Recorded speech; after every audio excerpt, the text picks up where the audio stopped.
법조계 전반에 대한 개혁의 목소리는 계속 있는 것이고요. 지금 그 시간들을 함께 다 바라보고 있는 게 그중에서도 이제 3특검에 관련된 이야기도 안 할 수가 없을 것 같습니다.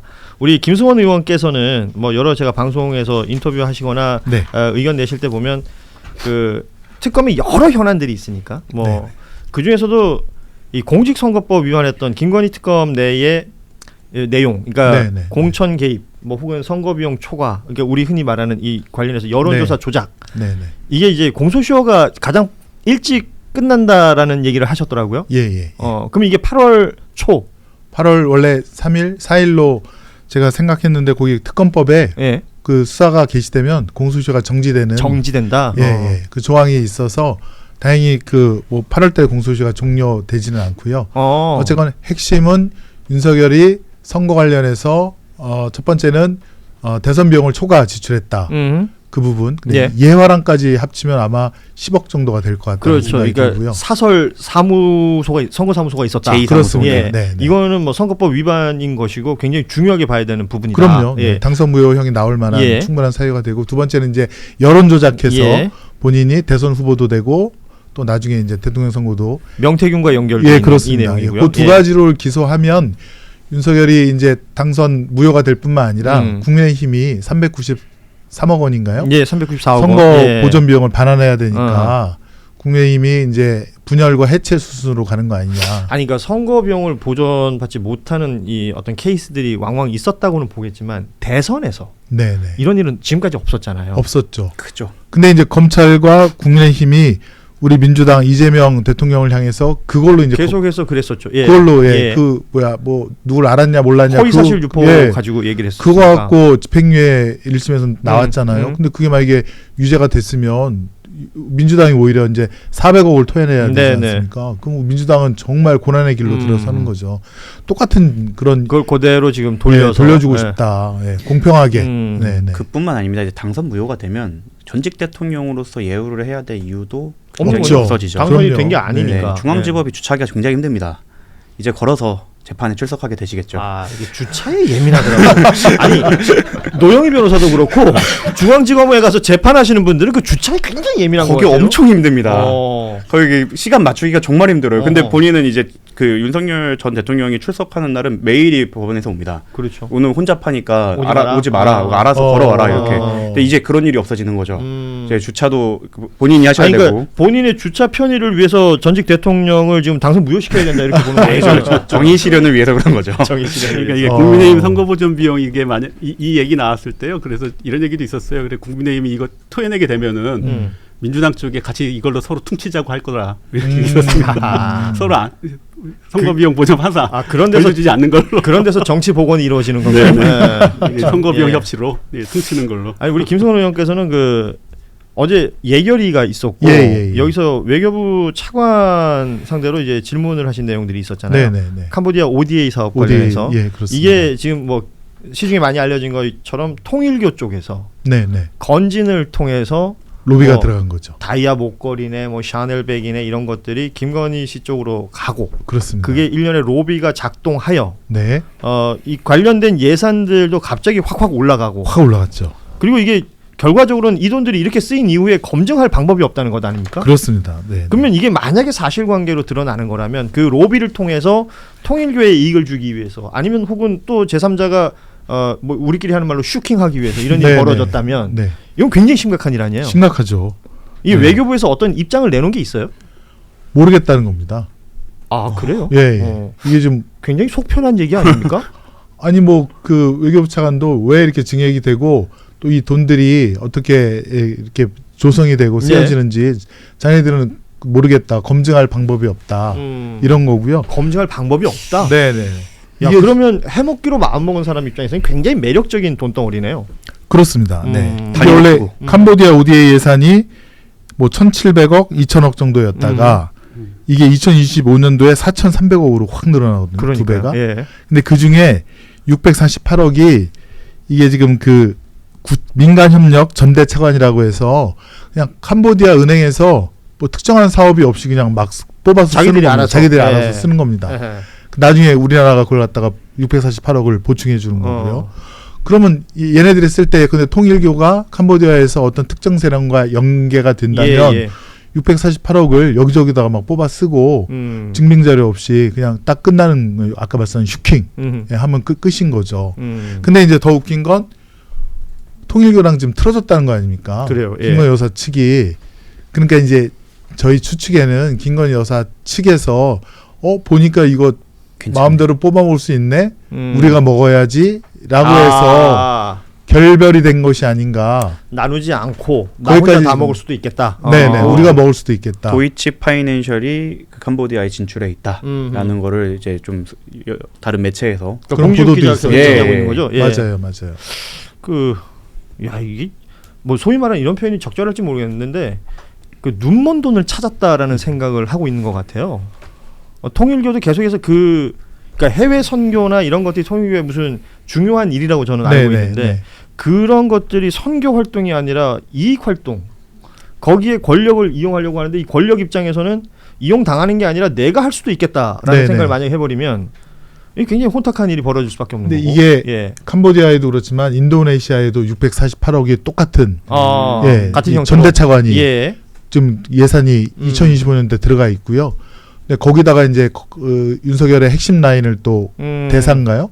공사로 보낼 그렇죠. 그런 시도가 있었고 그다음에 나라를 특정하지 않은 이런 전대차관도 250억을 예산을 세워놨습니다. 나라를 특정하지 않은. 그럼 근데 김건희가 아니면 그쪽에서 어느 나라에 이렇게 해줘라고 하면 기재부에서 할 거 아닙니까? 그러니까 만약에 거기가 이제 금융 시스템이 좀 부실하고 그렇죠. 거기 이제 어떤 뭐 정권이 좀 뭐랄까요? 이제 뭐 독재이거나 이렇게 해서 그러니까 좀 관리하기 쉽고. 맞습니다. 그러면 맞아요. 야, 이건 무슨 영화 같은데 나오는 얘기 아니에요? 전산 처리가 불투명하거나 뭐 옛날 우리나라처럼 이렇게 수기로 써서 쑥 빼먹으면 찾을 방법이 없는 거죠. 더 이상 고속도로나 주식으로 활동할 필요가 없어지는 거죠. 다양한 방법으로. 근데 이게 참 열받는 게 이게 윤석열이가 2024년도에 우리 R&D 예산 깎았죠. 5조 삭감할 때 이 ODA 예산을 2조를 늘렸거든요. R&D는 깎고 ODA는 늘렸다. 근데 그 ODA 예산 중에 그 집행에 나중에 왜 여기다가 ODA를 주는지 또 나중에 이게 검증이 되는지 확인할 수 없는 것들이 굉장히 많습니다.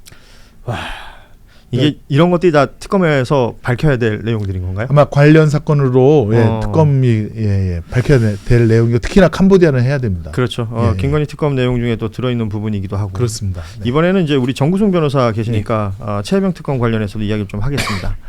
그 우리 박정훈 대령의 변호인이기도 하시고 그리고 명태균 사건의 이제 공익제보자 강혜경 씨의 변호인이기도 하시고. 그러면 김건희 특검, 뭐 최병 특검 다 지금 연관이 돼 있는 거잖아요. 예, 맞습니다. 이제 자료 제공을 저희가 해야 되는 입장입니다. 가장 우리 정구승 변호사가 주목해서 보시는 포인트들은 어떤 것들이에요? 사실 김건희 특검에서 명태균 게이트를 전체로 다루기에는 너무 어렵습니다. 너무 직접 김건희 씨와 관련되지 않은 부분도 있기 때문에 이것은 별도의 수사기관이나 상설특검 아니면 또 다른 뭐 특검함이 통과된다면 그걸로 돼야 될 것 같고요. 그 부분이 제일 중요하고 특히 이제 추가 정치인들에 대해서 잊혀질까봐 좀 걱정이 되고 있습니다. 정치인, 특히 뭐 하와이에 계셨던 분이나 뭐 이런 분들에 대해서는 실명을 왜 얘기를 못해요? 저 변호사다 보니까 고소고발이 좀 무서워서. 아니 아까 1부에 나왔던 오윤혜 씨도 고소고발했다는데 제가 도와드릴게요. 기계 있게 하세요. 강단 있게. 아니 그게 판사들한테는 좀 그래요. 네, 아무튼 그 지난번에 뉴스라브에 출연했었던 문건일 변호사가 한 달 동안 그 하와이에 계셨던 분에 대한 그 포렌식 자료를 거의 분석을 해서 거의 이제 수사팀에게 넘기기만 하면 될 정도로 정리를 해놨습니다. 근데 그런 분들 같은 경우는 이번 특검의 수사 대상이 아니다 보니까 혹시 잊혀질까봐 걱정이 되기 때문에 그러네요. 이 부분은 조금 대중의 관심이 식지 않았으면 좋겠고 박정훈 대령님 재판 지난주 금요일에 있었는데 그때 이제 박정훈 대령님이 임성근 관련해서 수사했던 기록이 재판에 이제 증거로 올라와서 저희가 확보를 했는데 수사를 되게 잘 해놓으셨더라고요. 박정훈 대령께서 정말 짧은 시간에 방대한 그 장병들이나 장교들에 대한 진술을 다 받아보셨기 때문에 참 수사가 잘 돼 있어서 이 부분에 대해서 시간을 쓸 필요는 없겠다. 이제 메인인 결국에는 3부와 연결됐던 이제 뭐 저희 국정기획위원회에 가 계신 그분과의 이제 제보를 김규현 변호사 얘기하는 거. 그 이름도 말을 못해요. 답하네. 김규현도 고소한대요? 자꾸 텔레그램으로 자기 거기 있는 거를 공표를 하면 안 된다. 보안 사항이다. 뉴스에 엄청 나오는데 뭔 소리예요 지금? 계속 혼내셔갖고. 그렇군요. 그쪽 3부와 연결된 그 구명로비 라인이 결국 핵심이 아닐까. 그리고 항명수사에 개입한 이제 군검사 라인 그리고 대통령실이 사실 어떠한 기능을 각각 했는지가 밝혀지는 게 핵심이다라고 생각합니다. 그렇죠. 맞아요. 네. 자, 이 특검 오늘 현판 달고 이제 시작했기 때문에 그리고 사실 중간중간 정리가 제법 잘 돼 있는 내용들도 있을 거예요. 도이치모터스도 그렇고 지금 말씀하신 박종훈 대령의 수사 내용도 그렇고 활용할 수 있는 자료들이 있으니까 시간 줄일 수 있는 부분에서 팍팍 줄여가면서 그렇죠. 워낙 혐의가 많으니까 박정훈 대령은 수사 기록이 한 1000페이지 가까이 됩니다. 그 짧은 시간에 최혜병 죽음의 진실을 밝히기 위해서 수십 명 수백 명의 그 군인들 병사들을 다 인터뷰해서 진술로 만들어놨고요. 정말 멋진 우리 군인이시고 수사관이고 거기가 진짜 멋쟁이 해병이네요. 네, 진짜 멋쟁이 해병입니다. 네. 아니 보면은 사람이 진짜 멋있어요. 이제 구속영장 청구돼서 들어갈 때 저도 그 같이 갔는데 이렇게 그 멋진 그 풍모를 기운을 나타내는 분이 있구나 그런 생각이 들었고 두 번째는 박정훈 대령을 집단 항명 수괴라고 해서 그랬었죠. 그게 한 무기징역 이상이죠 다. 그 범죄로 인지해서 압수수색하고 체포하고 구속시키려고 했던 자들이 있습니다. 그게 국방부에도 있고 대통령실에도 있는데 군 검찰단 계속 우리도 군 검찰단에 이제 그 김동혁 저는 김동혁입니다. 이름을 다들 말을 김동혁 단장 굉장히 의심받고 있고요. 그 수사 대상이고 외부에서는 고석 그 그렇죠. 당협위원장 육사 출신 용인에 출마했던 네. 그 사람도 수사 대상에 들어가야 되고요. 그다음에 대통령실에서는 이시원, 그다음에 주진우, 고라인 다 수사 받아야 됩니다. 그렇습니다. 이렇게 이름을 얘기하니까 시원시원하잖아요. 자, 다시 해봐. 하나, 둘, 셋. 김동혁 말고. 자, 아까 하와이 갔던 분. 하나. 시작. 홍준표. 야, 이렇게까지 어렵나? 홍준표 전 시장, 대구시장님. 정계 복귀 메시지 비슷한 걸 요새 또 내고 있어가지고 바로 고발 들어오겠네요. 그분은 이름 얘기 안 하는 게 좋을 것 같습니다. 홍준표 전 시장께서는 정구승 변호사입니다. 이름 기억해 주시면 고맙겠습니다. 자, 끝으로 우리 김남일 기자가 단독으로 썼던 내용 요거까지 좀 짧게 짚어보겠습니다. 이거 그 관저에 있었다는 그 유령 건물. 그 대통령실에서는 창고라 그랬어요. 작년 국회 국정감사 때 이제 창고라고 했었죠. 근데 뭐 여기가 골프 연습장, 정황인 내용들 그리고 뭐 수영장 뭐 하여튼 여러 요상한 시설들 이름이 계속 거론됐었는데 먼저 KBS에서는 관저에 골프 연습장 도면을 입수했다. 경호처의 전 간부가 골프 연습장, 휴게실, 대기초소, 체력 단련실 등으로 이 해당 시설을 설명했다라는 내용이 있었고 우리 김남일 기자가 주목한 부분은 이런 시설을 뭐 짓거나 어쩌고 했으면 그 비용을 증명해야 되는데 여기 지금 돈이 빈다는 거죠. 그러니까 이게 지금 애초에 스크린 골프 건물을 지었잖아요. 70제곱미터짜리.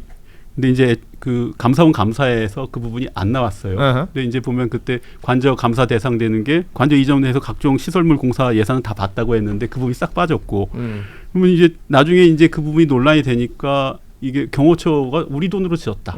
아니 근데 너희들은 지금 저 관저 이전 비용도 없어갖고 뭐 행안부 예비비까지 땡겨온 애들이 무슨 돈이 있어서 지어 했었는데 나중에 그래도 뿅하고 1억 3천만 원짜리 현대건설과 계약한 계약서를 내면서 총액만 나오는. 근데 그 계약서 명칭은 경비시설 및 초소 조성공사. 근데 그게 골프 시설이에요. 그래서 아니 이게 어떻게 골프 시설이냐? 뭐 골프 초소에 뭐 여기서 건물에서 뭐 경비를 쓸 수는 있겠지만 어쨌든 용도는 골프 시설 아니냐 했는데 그랬더니 국회 나와서 뭐 정진석 당시 비서실장이나 아니면 김성훈 당시 경호처 차장이 했던 말은 검토는 했는데 아니다까지 나왔었습니다. 근데 결국은 근데 이제 이 취재를 하다 보니까 그 1억 3천만 원짜리 계약서 경호처가 숨겨서 공개한 계약 내용 중에 5천만 원짜리 그 관저 정문 쪽 초소 리모델링 비용이 있다는 거예요. 초소 리모델링. 그러면은 이게 간단한 산수를 하면은 8천만 원이 비는 거죠. 아니요, 8천만 원이 정말 산수.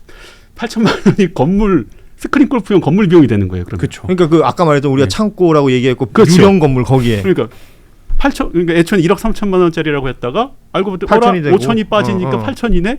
그러면은 니들은 애초에 1억 3천이라 그랬잖아. 5천 뭐야? 했고 이제 여기서 더 나간 게 이제 감사원에서 그 조은석 내란 특검이 감사원장 직무대행할 때 올해 1월달에 이제 검찰에 수사를 요청했던 사안이 이거보다 돈이 더 있다. 왜냐하면 애초에 그 업자 애초에 이 공사를 갖다 맡을 뻔했던 업자한테 최초 떨어진 견적이 공사비가 1억 8천이었어요. 건물만 안에 골프 시설 빼고. 예. 그렇게 따지면은 만약 지금 5천짜리 그 초소 리모델링 비용 빼면은 8천이잖아요. 경호처 예산. 그러니까 지금 확인되는 건 초소에 5천만 원 들였다는 거 말고는 없는 거네요. 그러니까 만약에 그냥 고지를 따지면 경호처 예산 8천만 원 들어갔다고 치면 나머지 1억이 지금 도대체 1억 8천짜리인데 니들 돈을 8천만 쓰게 나왔잖아. 아니 근데 여기서 국정원 얘기는 왜 나오는 거예요? 그 1억의 이제 자본 출처가 하나는 이제 현대건설 쪽이 대납을 했을 것이다. 왜냐하면 현대건설이 1992년인가 노태우 정부 때 청와대 본관 지으면서 이후로 30몇 년간 계속 청와대 쪽 건물 계약을 경호처럼 계속 받아왔거든요. 그러니까 그 과정에서 뭐 여러 가지 일이 있었겠죠. 편의도 봐주고 뭐 돈 금전거래 과정에서도 어떤 여러 가지가 있었을 텐데 그 과정에서 이번에도 대납을 해준 거 아니냐라고 사실은 굳어지고 있었는데 거기에 이 최근에 그 감사 재감사를 하고 있잖아요. 감사원이 하도 국회에서 니들 이 엉터리를 해왔으니 다시 해라 해서. 근데 그걸 안 하고 있었어요. 그러다가 6월 10일에 저희가 이제 저 한겨레에서 또 보도를 해서 이거 이상하다 니들 이거 뭐 저기 감사원에서 니들이 수사 요청했다 검찰에. 그래서 검찰이 실제로 이상하다고 봐서 지금 수사를 개시했다 하니까 아마도 그때부터 얘네들이 이 자금 추적을 한 것 같아요. 감사원이 이게 엎어놓고 있다가 왜냐하면 그때쯤 이제 민주기 특검에서 이거 가져가겠다라는 얘기가 나오기 시작했거든요. 그러니까 놀란 거죠. 안 하고 손 놓고 있다가 이거 특검까지 하다가 우리 감사원 큰일 나겠다 하니까 그때부터 뒤늦게 뭔가를 한 것 같은데 그 와중에 뭔가 국정원의 돈, 아니 국정원 돈이라고 하면 국정원 특활비 정도겠죠. 이게 나왔다라는 얘기가 한 2, 3주쯤에 한번 이 감사원 내부에 있었다는 거죠. 저거는 이제 조은석 특검이 감사위원 할 때 최재해 그다음에 유병호, 최달령한테 시달렸던 그거 아닙니까? 그 타이거파. 그다음에 제대로 감사하려고 했던 사람들은 좌천당하거나 지금 병가내고 지금 쓰러져 있거든요. 저는 그 부분까지 다 밝혀내서 그때 감사를 방해했던 사람들. 참 일이 많네요. 작년에 국감 때 법사위 민주당 간사셨는데 그때 관저 여러 가지 좋은 질을 많이 하셨습니다. 그래서 저는 그것도 따져봐야 될 것 같아요. 조은석 특검이 저건 아마 이를 알고 있을 겁니다. 그러니까 본인이 또 굉장히 많이 알고 계실 거예요. 많이 알고 있죠. 그리고 이게 아마 스크린 골프 시설이 들어간 거라면 그 골프존이나 뭐 이 프로그램을 운용하는 회사 있잖아요. 소프트웨어가 있어야죠. 그쪽하고도 이건 연결해봐야 될 것 같아요. 제가 알기로는 거기까지는 지금 들어가지는 않은 것 같다. 이렇게 뭐 건물까지 왁구를 잡아놨는데 뭔가 안에 이제 뭐 시설은 다 뭐 이것까지는 그게 한 대략 한 5천 정도 된대요. 근데 또 그거 한번 들여놓으면 끊임없이 업데이트를 해야 돼서 라이선스 비용 같은 게 들어가고 하는 건데 거기까지는 지금 실제 어떻게 됐는지 모르겠는데 다만 이걸 뇌물로 보는 이유가 이제 그래서 그 아까 뇌물 구조가 되는 게 초과되는 아까 1억 부분은 이제 만약 현대건설이든 아니면은 만약 국정원 돈이 실제로 확인된다면 이거는 김용현이나 윤석열 대통령을 보고 준 뇌물이 되는 게 이게 예전에 박근혜 때 그대로 국정원 특활비 상납한 것들이 국고 손실하고 일부는 한 2억 정도 뇌물로 인정이 됐거든요. 그래서 박근혜 여기 유죄 인정되고 전직 그 국정원장 3명 유죄 떨어지고 다 됐던 부분입니다. 그리고 요거 말고 만약에 아까 전에 앞에 말했던 그 8천만 원 부분 있잖아요. 이것도 사실은 저 횡령이나 아니면 이것도 뇌물이 되는 거예요. 김용현의 윤석열에 대한 뇌물. 왜냐하면은 경호처 예산은 경호시설에만 써야 되는데 대통령 부부에 골프시설을 지었단 말이죠. 그러면 그 8천만 원은 왜 김용현이 왜 이걸 지어줘? 저 잘 봐주세요. 누구에게 이익이 되고 어떤 대가가 있느냐. 김용현의 윤석열에 대한 뇌물이 되고 그 다음에 사실은 국방부 장관 되잖아요. 뭐 인사청탁 뇌물로도 볼 수 있겠죠. 골프장 지어주고 장관 되는 그런 느낌이네요. 그리고 이게 위증까지 감수하면서 숨겨야 했다는 건 골프장 외에도 이게 수면 위에 드러난 게 골프장이지 그 외에도 좀 있지 않겠다는 생각이 들고. 아니 대통령 관저에 생각해보면 그렇잖아요. 정체를 알 수 없는 반려견들을 위한 수영장으로 추정되는 뭐 그런 게 있질 않나. 비엔날레 한국관 같은 느낌이에요. 뭐 여러 가지 뭐 조용. 왕자도 있고. 이거는 현대미술의 초가입니다. 안 그래요, 여러분? 그리고 수돗물을 몇백 톤을 써 거기서. 희한합니다. 그리고 고가의 분재도 들어갔다는 증거도 있고요. 그러니까 이렇게 계약서 없이 진행되면 아까 말씀하셨듯이 슈킹의 가능성도 충분히 있기 때문에 이게 꼭 뇌물뿐만 아니라 횡령도 좀 수사 대상이 돼야 된다. 뭐 하나 그냥 이 건에서 이제 내곡동 쪽에 물어봤더니 본인들이 어떻게 그런 또 동산담을 어떻게 할 수 있겠냐 이렇게 이런 이제 말이 있어요. 그런데 그거야 뭐 이제 모를 일이죠. 언제나 특수활동비는 특수하게 돌아다니니까. 그렇습니다. 모를 일입니다. 그래서 조사하고 확인하고 다 밝혀내야 된다라는 것까지 짚으면서 오늘 방송 시간이 많이 초과됐습니다. 김성원 의원 다음 일정 때문에 빨리 가셔야 되는데 무려 5분을 초과해서 앉아 계셔주셨습니다. 오늘 함께해 주셔서 고맙고요. 예, 고맙습니다. 지금 여기 계신 세 분, 김성원 의원 그리고 또 김남일 기자, 우리 정구승 변호사까지 함께해 주셔서 고맙습니다. 저희도 함께 인사드리면서 마무리하죠. 뉴스다이브는 내일 오후 3시 30분에 다시 찾아뵙겠습니다. 고맙습니다. 감사합니다. 감사합니다. 아유, 수고하셨습니다.